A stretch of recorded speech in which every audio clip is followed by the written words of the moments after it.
Yeah, I liked it. I definitely liked it.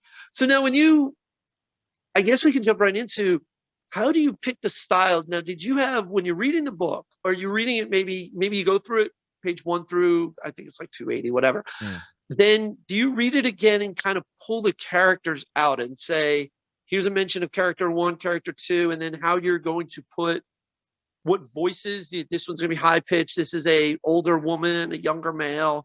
How do you go about pulling that kind of strategic voicing? I Yeah. don't know the technical term for it, so I apologize. I think every narrator is different. I'm sure people have things that work for them, or people will they'll record themselves as they're reading, so they have references for their characters, or people probably have like spreadsheets or things. For me, what I've been doing, I don't know if this will change later in my career, but so far it's been working. As I'm going through the book, I just kind of decide as I go. And things that I try to keep in mind are, for the main characters, people that are recurring throughout the book, they need to be somewhere kind of natural for me. Right. They're going to be closest to my voice because they're probably going to have the biggest emotional arcs. They're going to have all kinds of highs and lows, as opposed to a bit character that appears once in a chapter or a couple times in the book.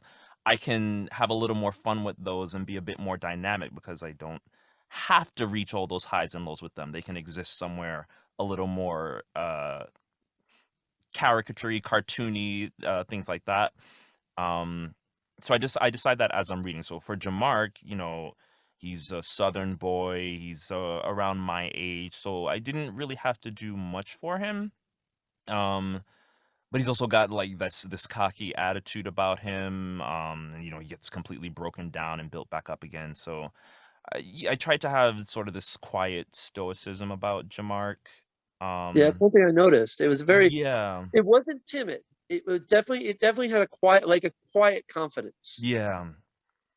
Um, and then And especially I think because he was dealing with such a powerful antagonist. yeah, yeah. Oh gosh, and so I mean, so they JaMark didn't really come up that much in the audition piece. He had a couple lines, but the devil was a big part of the audition excerpt, and he just need in my head he was just dripping swag.